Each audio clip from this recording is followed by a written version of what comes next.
Hello， 大家好，我又飛啦。估下今次我去邊？由荷蘭出發1個半鐘頭飛機嚟到愛登堡，蘇格蘭。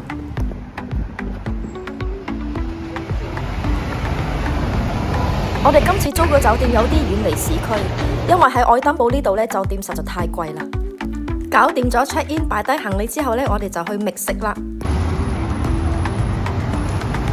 行咗一陣之後呢，我發現呢度愛登堡都好多亞洲或者中餐廳喎。呢間係我第2間見到嘅，第1間就係我哋酒店對面嘅中韓式餐廳。行咗唔夠3分鐘，又見到另外一間啦。唔係啊，係2間啊。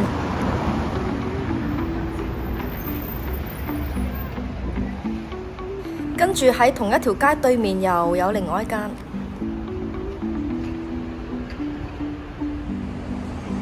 跟住我就見到中國超市，我懷疑呢度係咪 Chinatown？ 又有一間咯。但係今日我哋就唔食中餐啦。咁見到呢間 local 嘅啤酒廠餐廳 Innis and Gunn， 好明顯呢間當地嘅啤酒廠喺愛登堡好有名。我就冇 book 台啊，但係因為時間上早呢，好彩佢仲有一張台俾我哋。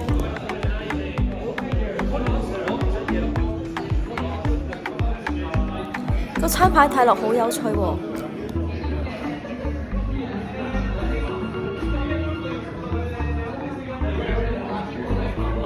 我有呢個 mushroom， 我就叫咗一個用蘑菇做出嚟嘅扒。咁另外一個呢，就係蘇格蘭嘅牛扒。牛扒，我要開餐啦！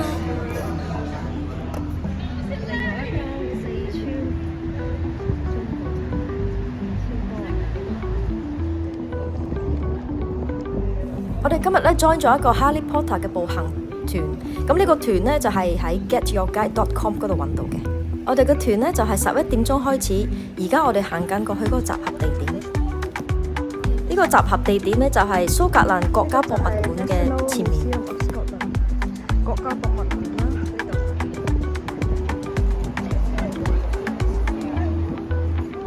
度。咁對面呢個呢，就係 Crown Office。OK， 我哋未開始之前呢，就每個人要抽張卡。咁我抽到呢個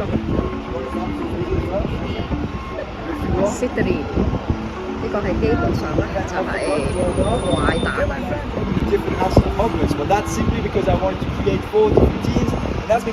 我哋抽張卡呢係為咗分組，因為期間呢，我哋就會問到關於哈利波特嘅問題，之後就會睇下邊一組答得最多，得到最多分。好啦，而家我哋開始。哈利波特嘅作者 J.K. Rowling 喺開始寫哈利波特系列嘅書嘅時候，佢係住喺愛登堡呢度，所以佢好多寫書嘅睇法都係喺愛登堡呢度。難怪愛登堡就成為咗哈利波特嘅出生地點。我哋要參觀嘅第一個地點就係灰衣修士教堂墓地。呢一個墓園是一座擁有400年歷史嘅墓地，亦被稱為愛登堡最鬧鬼嘅墓地。呢一個就係愛登堡好出名、好忠心嘅一隻狗波比嘅墓地。波比喺19世紀開始被人認識嘅狗，佢花咗14年守護住主人嘅墳墓，直至到佢去世。呢一隻狗同哈利波特嘅故事關係就係裏邊有一個人物角色就係叫多比嘅角色，佢係一個非常忠心嘅精靈。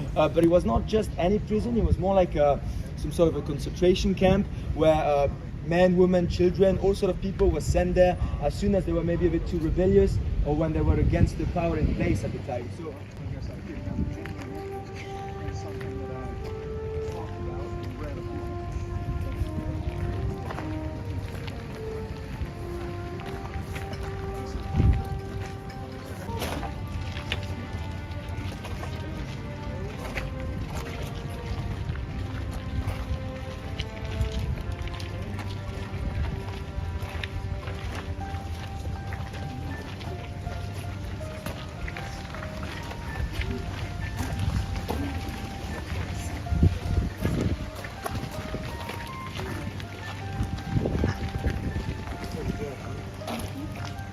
look at this part of the cemetery. 呢一個 as to, 墓地 what 係一 scene 座 of 歷史悠久嘅 story 墓 this 地， might come from. 係世界著名嘅哈利波特系列 The rebirth of 嘅 Voldemort 重 at 要 the end 靈 of the 感 Goblet 來 of Fire. Sonny, what is your house? Slytherin. Look at it. There's a pretty dark ghost story that's lurking in the dark in there. So let me tell you about it. The Black Mausoleum contains the grave of a certain Sir George Mackenzie. And George Mackenzie was a fairly famous man in Edinburgh. He lived here back in the 1700s, and he was a nobleman. He was also a lawyer, so he had a lot of influence and a lot of power in yesterday's society, basically. But he was very famous, not for the good reasons though, because he was famous for being a cruel, sadistic man, and he took a great deal of pleasure in, what should I say, ruining the life of the people he was defending against on trial. So basically, picture this. If you were living in Edinburgh back in the 1700s and you were sent on trial for whatever the reason, and George Mackenzie was in charge of you, he was in charge of defending against you, you would usually be sent either to prison for life or sentenced to death. So he was really not fooling around. He didn't want to be his enemy back then, and it's actually estimated that within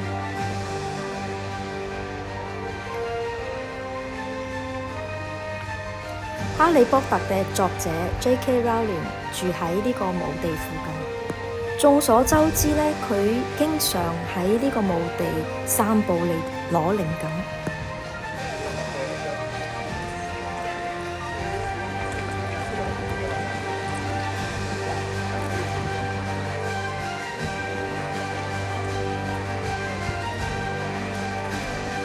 Harry Potter story that I don't know if you ever wondered how she would 作者從墓地陰鬱嘅美麗同埋墓碑上有好多名字吸取靈感，例如 Thomas Riddle 同埋伏地魔 If you 等。 read the second name from the top, you can read the name of Mrs. Elizabeth Moody. Of course, that's a tombstone that is by J.K. Rowling for the name of Alistair Moody. That's famous tombstone. I can hear people clapping in, it's funny. So there you go. And as you can imagine, J.K. Rowling got the idea for this name with this tombstone right here, and that's why it's so famous around here in Edinburgh. But I actually did not mispronounce the name of Thomas Riddell when I read it the first time. I don't know if you guys have noticed, but the spelling of the family name Riddell here on this tombstone is slightly different to that of the family name Riddle in the Harry Potter story. As a matter of fact, here there's one too many L, and the E and the L are reverted at the end of the name in the Harry Potter version of elementary school. And it was initially founded as an orphanage back in 1628. That school is basically inspiration for the castle of Hogwarts. So J.K. Rowling explained in interviews that back when she was writing Harry Potter and the Philosopher's Stone, she knew she needed a school of witchcraft and wizardry for the story, but she wasn't too sure what the setting of that school was going to look like yet.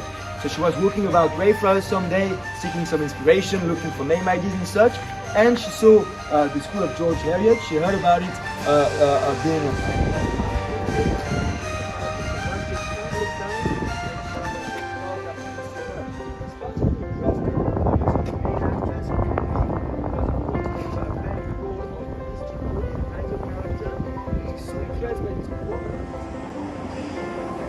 而家我哋去另外一個景點。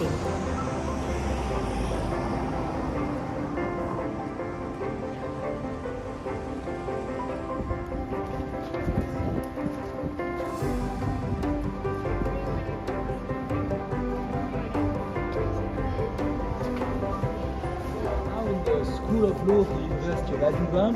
So Edinburgh is a student. 點解我哋要嚟參觀呢一個愛登堡大學呢？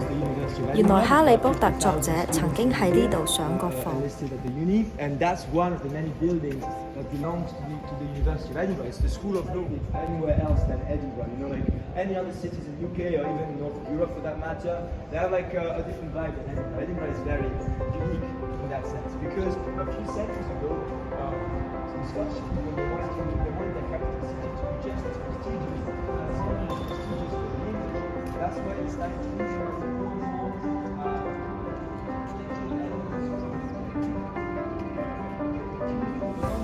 temporary. She didn't want to live here for a long time. She wanted to go back to England, but she just came here. Spots here. Guarantee they're really good.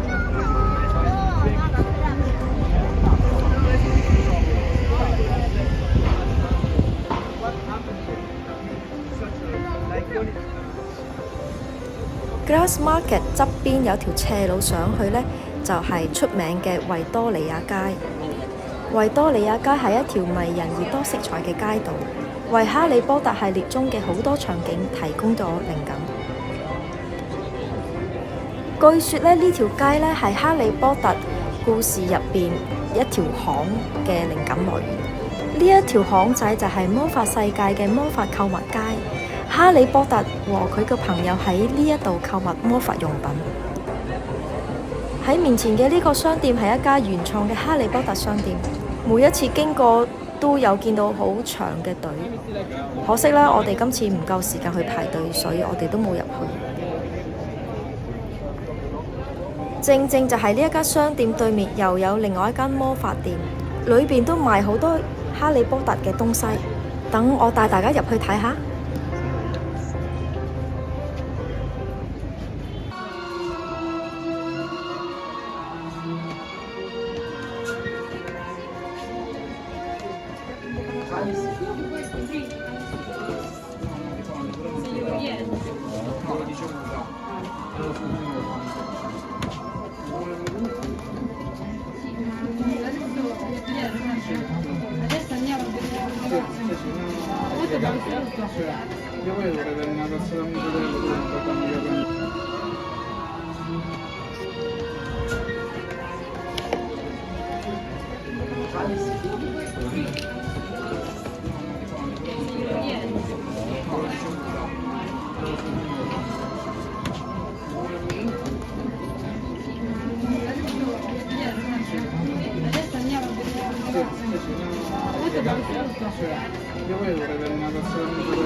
呢一間大象咖啡館被譽為哈利波特嘅出生地點。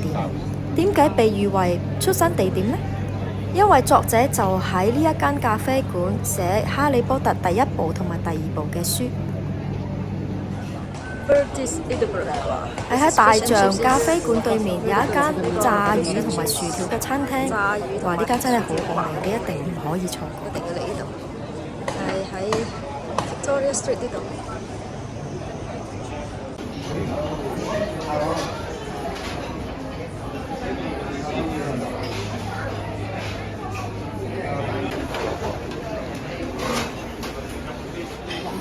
哇！真係好大份，一份都夠2個人食。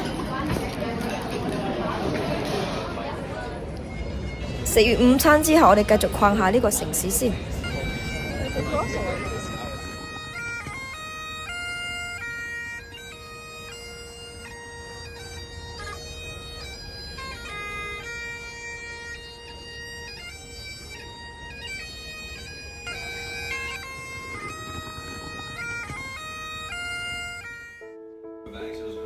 愛登堡市政廳係愛登堡市議會及其前身嘅會議場所，市民都會喺呢度結婚嘅喎。喺2008年，哈利波特作者 J.K. Rowling 透過愛登堡市民嘅投票獲得了愛登堡獎，佢嘅手印就係位於呢個市政廳。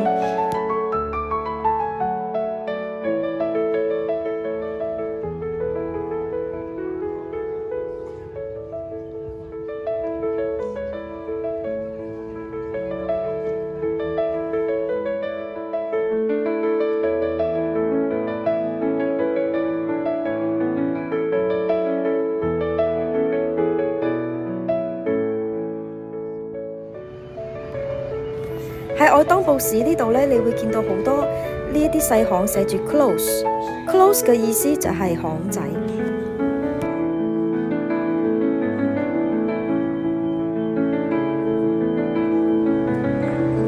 好明顯喺蘇格蘭呢度有好多出名嘅作家，呢一間就係作家博物館。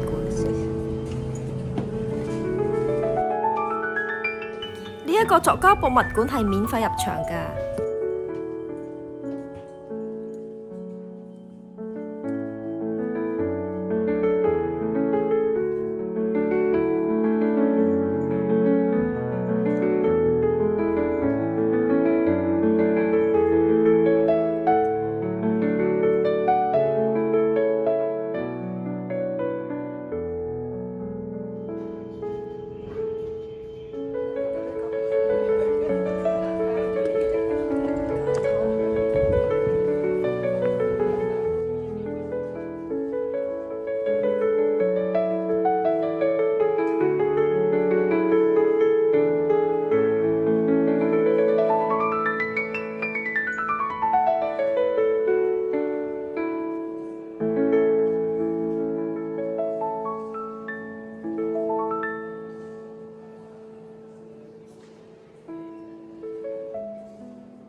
Prince Street. Ah, here is Prince Street.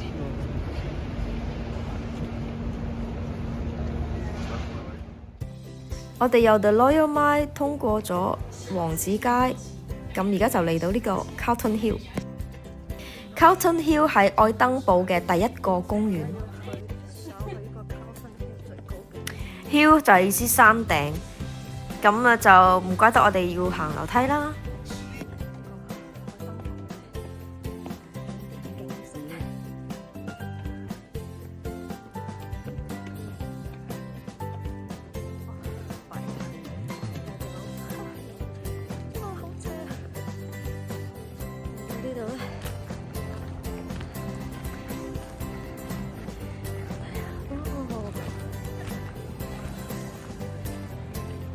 我哋嚟到山頂啦，哇！呢度真係好靚啊！如果你哋有機會嚟到愛登堡，一定要嚟呢度。由呢度可以觀望到愛登堡市嘅整個景觀。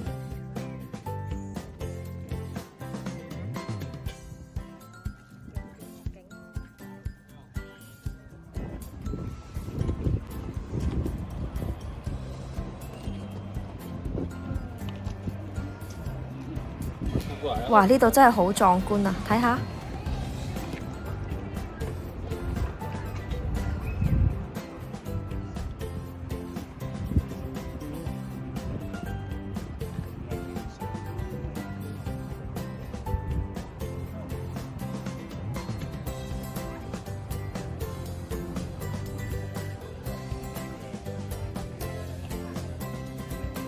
呢個就係 Carlton Hill。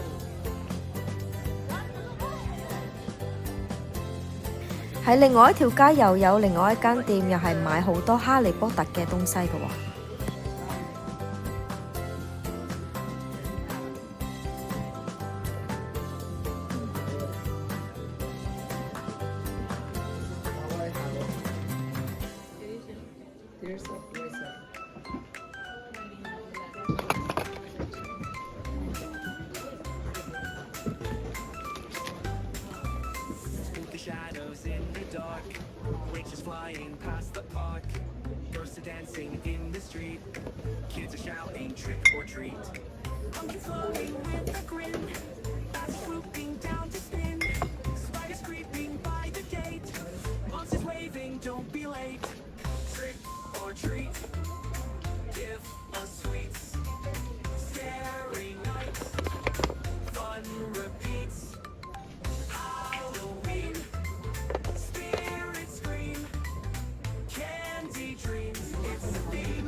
嚟到蘇格蘭點可以錯過威士忌呢？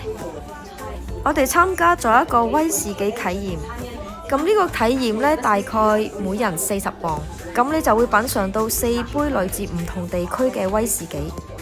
咁個主持就會介紹唔同地區威士忌嘅區別。So a minimum of 3 years and 1 day we're keeping in this bottle, but it could even be ranging to 5 years because now it's about been 5 years since they started putting whiskey into their barrels. So that's the second requirement to be a whiskey. The third requirement is that you have to be aged in ex-oak barrels, so second-hand barrels. This is the main difference between bourbon and whiskey. So bourbon's aged in our virgin oak wood barrels, whiskey in the second-hand bourbon or second-hand sherry casks. And this gives that whiskey the colour and also that sweetness that you might find. 我亦都學咗飲威士忌嘅正確方法。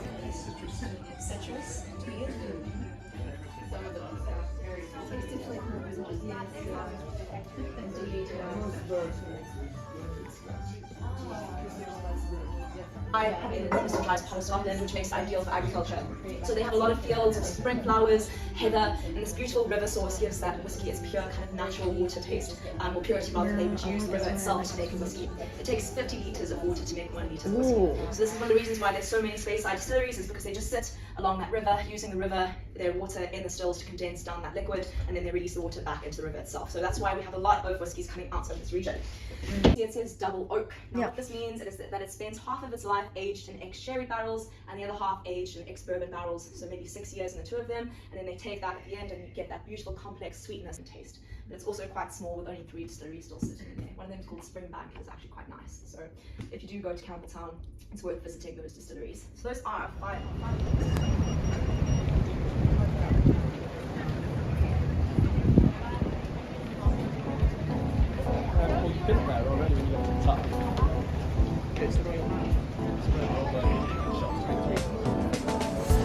喺呢條巷仔呢，有一間喺愛登堡最細間嘅酒吧。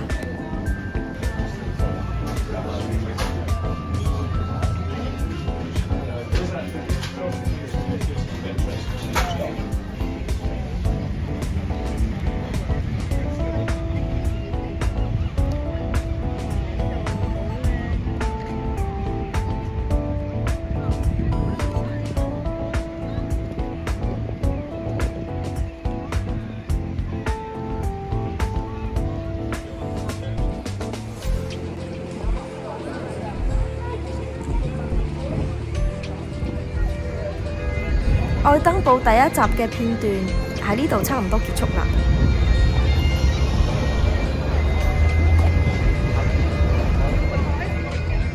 下一集我會帶大家去到高原地，我哋揸咗3個半鐘頭去到 Grand Finnan， 體驗咗最古老嘅蒸汽火車，又被稱為哈利波特火車。大家千祈唔好錯過啦！下一集再見啦！